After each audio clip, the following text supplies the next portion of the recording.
Hello everyone and welcome back to our 5-minute study. Today we're talking about Leviticus chapter 2. We've got new handouts for our Leviticus study which you can download. There's a link to our website down in the description and they're all free.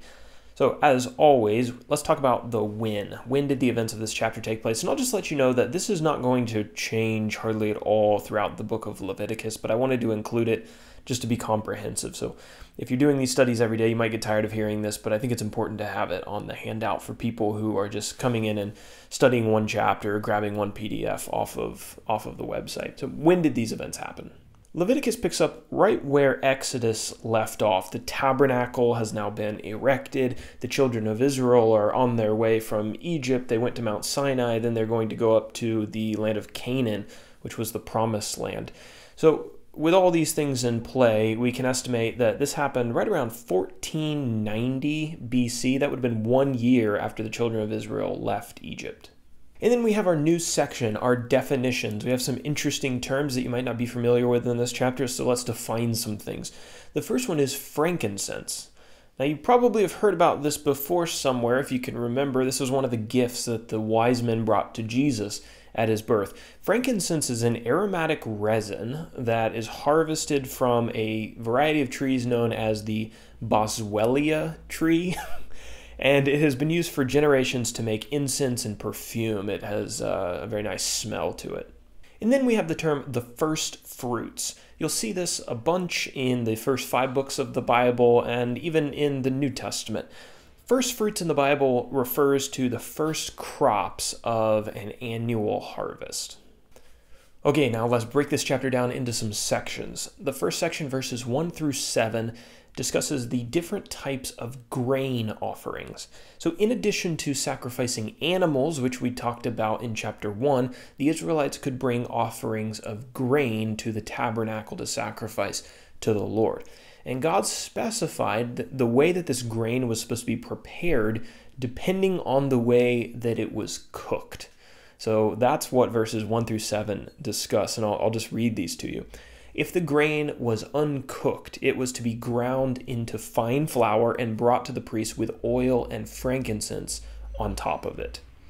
If the grain was cooked in the oven, it was to be unleavened loaves mixed with oil or unleavened wafers that were smeared with oil.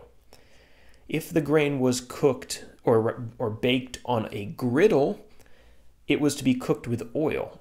And when cooked, it was to be broken in pieces and oil was to be poured over top of it. And then finally, if the grain was cooked on a pan, it was to be made with fine flour and oil. So it could be uncooked flour, baked in an oven, baked on a griddle, or cooked in a pan. So then in our second section, verses 8 through 13, we have instructions for sacrificing the grain offerings at the tabernacle. So when the person offering the sacrifice had prepared their grain in whatever way they decided, they were to bring it to the tabernacle and give it to the priests. And the priests were to offer a portion of it to the Lord by burning it on the altar as, quote, a food offering with a pleasing aroma to the Lord.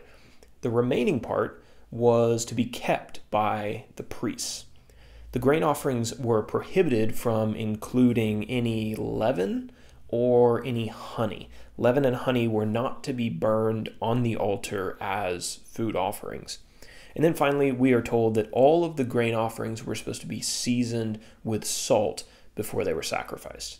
And then finally, we have instructions for grain offerings made as an offering of first fruits. This is verses 14 through 16. If a grain offering was offered as an offering of first fruits, a special kind of food offering, it was to consist of fresh grain that was crushed and roasted with fire. And oil and frankincense were to be put on the offering before it was handed over to the priests. And you'll notice down below our outline, I've included a diagram of the tabernacle with its dimensions. This is where these offerings were taking place, and you'll see the bronze altar there in the courtyard of the tabernacle where these animals and these grain offerings were being burnt. So Leviticus chapter 2 is all about grain offerings and the specifics surrounding them. Now let's talk about our application as we finish up here. The priests were partially provided for through the offerings that the people brought to the tabernacle. You remember, part of the grain offerings were to be kept by the priests. Part of the things that were dedicated to the Lord in this instance were allotted to those who serve the Lord. The Apostle Paul actually drew on this concept to explain that ministers of the gospel are worthy of financial support from those who they serve. It isn't wrong for a Christian to accept a payment from a church if they dedicate their time to serving those who are within that church. Some people get really hung up on that, but it's biblical that financial support can be given to those who serve. Let me read you what Paul says in 1 Corinthians chapter 9, 13 through 14. Do you not know that those who are employed in the temple service get their food from the temple, and those who serve at the altar share in the sacrificial offerings? In the same way, the Lord commanded that those who proclaim the gospel should get their living by the gospel.